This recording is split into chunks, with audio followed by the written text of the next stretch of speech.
However, the complaints we have consistently received from Nigerians have been complaints bordering on extortion, corruption, and perhaps even the very tardy process of the security checks. There are some practices we have noticed among the security agencies that are not under our control, that we think that they do not align with the best practices all over the world. We all travel around the world and we see how checks are conducted at international airports across the world, and we felt that these are the practices that we needed to address. And these measures are aimed at addressing corrupt practices, especially illicit activities, and also to enhance customer experiences at our airports. So what did we do? We said, look, whilst we cannot remove you from our airports, but we are the landlords. We are the owners and operators of our airports. And whilst we recognize that you have crucial roles to play, we have to streamline the exercise, of the performance of your duties. So if you go to Lagos International Airport, for instance, let me explain this graphically to Nigerians for them to understand. Now you go through the front door, the entrance, the arrival door, and immediately you see a screening machine. You pass your bags through the screening machine, and the moment you pass your bags through the screening machine, you now see what they call a joint inspection table. That joint inspection table creates a lot of traffic. You see a lot of people, and the space between the machine and the joint inspection table is not so much. So you see a lot of people, lining up there, to even the entrance gates and blocking the whole place. What is that joint inspection table? You will see customs, DSS, NDLEA, quarantine, and on and on, all lined up on the same table. Each of them telling you to open your bags, and they'll be dipping on their hands into your bags one by one, passing you on to the next agency on the same table, dipping your hand, passing you on to the next table, and all. I have not seen this in any part of the world. And when I rallied my team at Infan, headed by the very hardworking MD and the directors, and I said, what do we do about this? Come up with measures for me to approve. They sat down and came up with measures, and these are the measures I approved. I said, look, if it beggars belief that a bag that has passed through a screening machine, and the screening machine has not seen anything, a human effort wants to now open that bag and say anything. It doesn't add up at all. A machine, that bag has passed through a screening machine. So what is the point telling them to open the bag again for searches? So we now said, okay, you know what? Customs, you are looking for money laundering. Okay? NDLEA, you are looking for drugs. Dismantle that table. We dismantle that joint inspection table. That screening machine is manned by us, which is called the Aviation Security. They call it AFSEC, Aviation Security. We now said Customs and NDLEA, join our people at the screening machine. So you can then observe all the bags passing through the machine jointly without harassing anybody. That is why the machines are there in the first place. You, NDLEA, Customs, if you notice anything like drugs inside or suspicious package, pull the person aside, take the person away into your room, your private profiling room or screening room, and do your further searches there. Customs, if you notice anything in those bags, pull the person away to your private room. It's very easy to see bundle of notes looking like money in those bags. Pull the person away and search the person. You don't need that joint inspection table. For you, DSS, you are profiling people, for Christ's sake.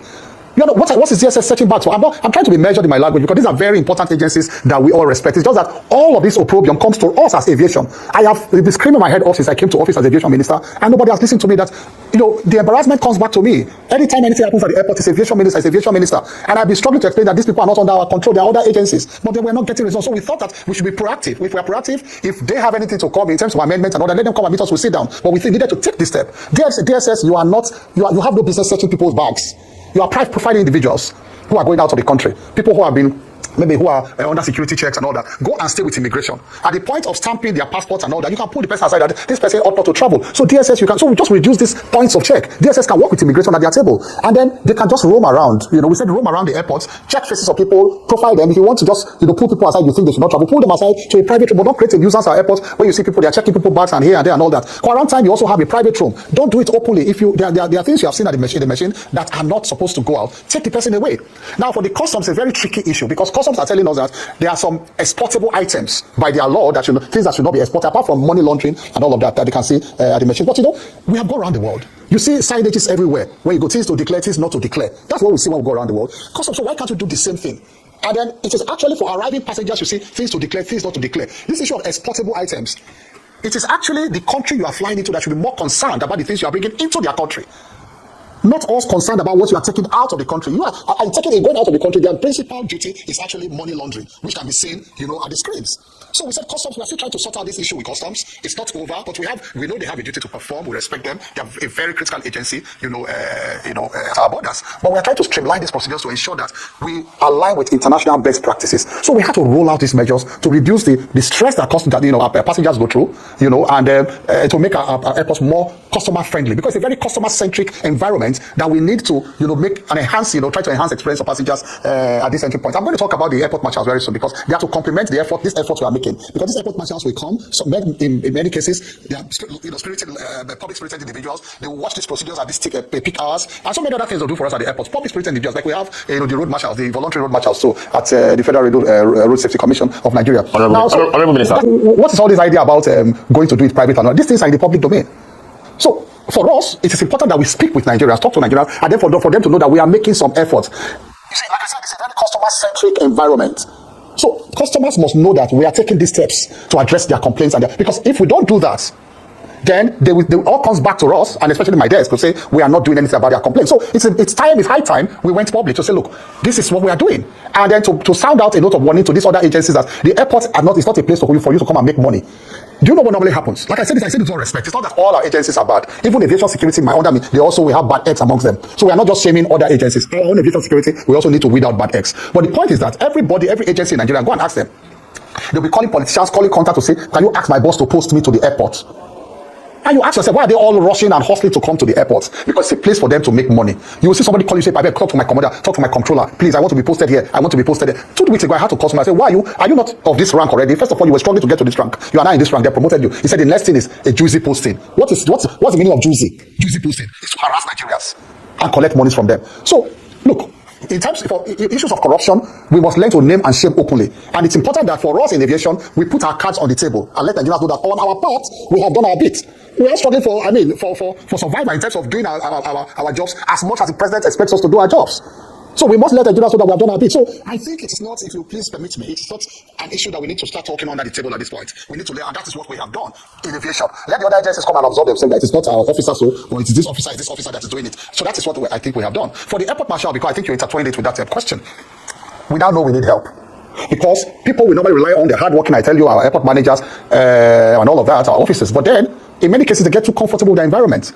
They get intimidated by even the kind of caliber of people that come to the airports and all of that. So what have we done? We said, look, we need help. We are just talking about one airport now, which is the major international gateway. But there are 23 federal airports in the country and other 10 other local state-owned airports, or owned by other national, or other subnationals, or other individuals. There are about 33 airports on the whole. We can't be everywhere at the same time.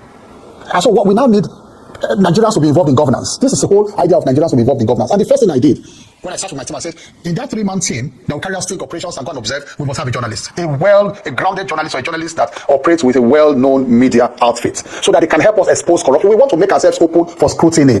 I've been calling up a few friends in the media house, even in Arise, and say, look, come and help us in this airport marshal. Of course, we'll assist them in terms of, logistics and all of that. We're going to assist them. Some token for their logistics, but at this point, we need help. It's a second layer of supervision we are bringing around all our airports. Let Nigerians know that we are doing our best. To perform your duties as a public officer, it doesn't mean that you are going to solve all the problems in one day. We still have so many problems in all the sectors in Nigeria. But most of the ministers are doing well. There are ministers that have identified their problems, have set out clear directions as to how they will address these problems. And they are following those directions clearly for Nigerians to see that they are trying to address the problem. That's what we are doing in the aviation sector. It's not that we have solved all the problems. There are other problems in the aviation sector. But Nigerians know that we have clearly identified these problems and we are trying to address them frontally, for us to solve them and satisfy the Nigerian people. Thank you very much, sir. Again, I would like to commend you, as both Steve and Oji have done, for you taking these steps, and also the fact that you want to flush out corruption. As you said, there shouldn't be any juicy appointments. But I wanted to also follow up on something that I haven't heard about in a long time, which is a national air carrier. That's one of the new things that you'll be working on after the previous unsuccessful attempts of Nigeria to set up an air carrier. And if we're going to hear anything in the public about the investigation into why Nigeria Air launched on the 27th of May 2023, and we saw no flights come after that. Well, there's hardly anything I have to say. I've said tons and tons of things about that in the public space, and there's no need to repeat them here. But just to say a one-liner, the courts have said it was an illegal arrangement. So that is a final seal, or a stamp of illegality declared by court. Not me, not President Asiwaju Bola Ahmed Tinubu. No, it's a court of law. And so there's a court decision on that saying that this was an illegal arrangement. But then kudos to this government, because imagine the embarrassment that would have happened if we were not cautious enough to suspend the project, and then the thing takes off. Under that's as the court has said, the fraudulent arrangement, and later the court now say it's illegal. Just imagine the losses we would have suffered as a nation, pumping in a lot of money, a lot of investment, and then halfway through, or just at the beginning, the court declares it illegal. That's Festus Keyamu, Minister of Aviation. Everybody knows this industry, aviation industry, is another corrupt industry in Nigeria. Yes, they are so corrupt. Now, it's very easy to come out and speak like this. I know you are trying, you are doing your best, you are trying your best, because I don't understand everything you just explained. Now, it is true. The corruption in that airport is too much. A lot of people are fed up. A lot of people are fed up. Just like you said, it's not just to come and explain and tell us. It's good you letting us know what you are working on, what you are doing. Then you are working very well to make sure all these things stop. Please stop it. Let them stop. Try your best, possible best, to make sure it stops. You understand? Because especially when you are coming into the country for the first time, it looks like, what is going on in this country? What are these people doing? Come on. Just like, because it's so corrupt that you can't even complete. Who are you going to complete to? Who are you going to report to? And nothing, when you report, nothing is happening. Do you understand? Like the last time, like 4 months ago, I was traveling through that airport. Like seriously, okay, when you come in, like he said, explain, that scanning machine is there where you have to put all your luggages, everything has to pass through that scanning. So everything went through successfully. There was no sign of a suspect. There was no suspicious sign. Everything green light there. What happened again? Why just right there in front of that machine, after picking up your luggages, somebody is right there in front of you asking you to drop bags again, your luggages again. They want to open it and search. I was like, what, search for what? They just saw me. This, I know, is what happened, but when you are not used to it, you'll be curious, asking questions. But those people who are regular traveler in that airport, they are used to it. They don't ask questions again. But you are just traveling once in a while. You are just regular traveler. You are coming for the first time. You will not understand. You get a lot of people talking, asking questions. Then after, as exactly Festus Keyamu explained, they were just there. They line up on the table. You got to pull your luggages on the table, open it for the dance to search. And not really they are looking for anything, because that machine does the major work already. They are not looking for anything, but they are looking for money. Because I'm not seeing anyone whom they sent back to say these things are not supposed to go through. They will just on their own say this thing jokingly. They are looking for money. And there's no way you say at that time, the way some of them come talk to you, they know they are not looking for anything. They're looking for money. They need to be polite to you so that they can get that money from you. Do you understand? At that time, there's no way you don't give them money. There's no way. You are not the most poor or something. You just want to say, but it's not nice. Do you understand? Then after, there's another person behind. That's custom. This one has their names. They're different. They are just there beside each other. And now, you know, those airport hustlers, those ones that help you to carry your luggages through the what's it called? The pusher helping you to carry your luggages. That one, this person told me that after these people search your bag, he said, there's another person behind there. You need to take your luggages to this person to check, open it again. He said, but if you don't want to do that, give this person 3K. So what you are looking for, it can be settled with 3K.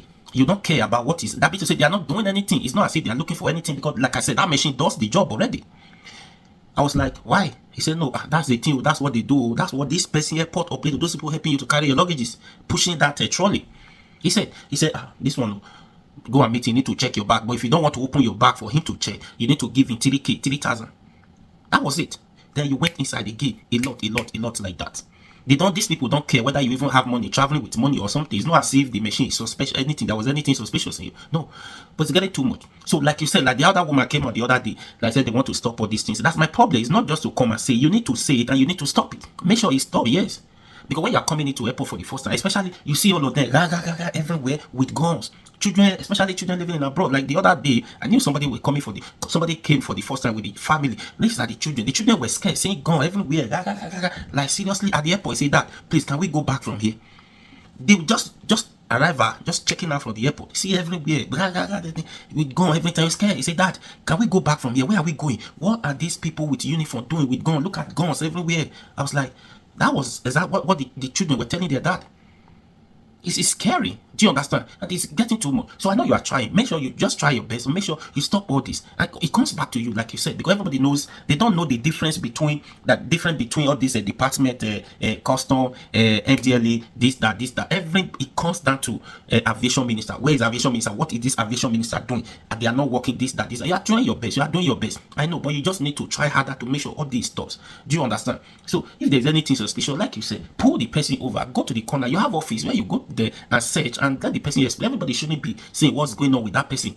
Do you understand? So yeah, just make sure you try solve the problems and restore confidence in the lives of people traveling. Please share this video.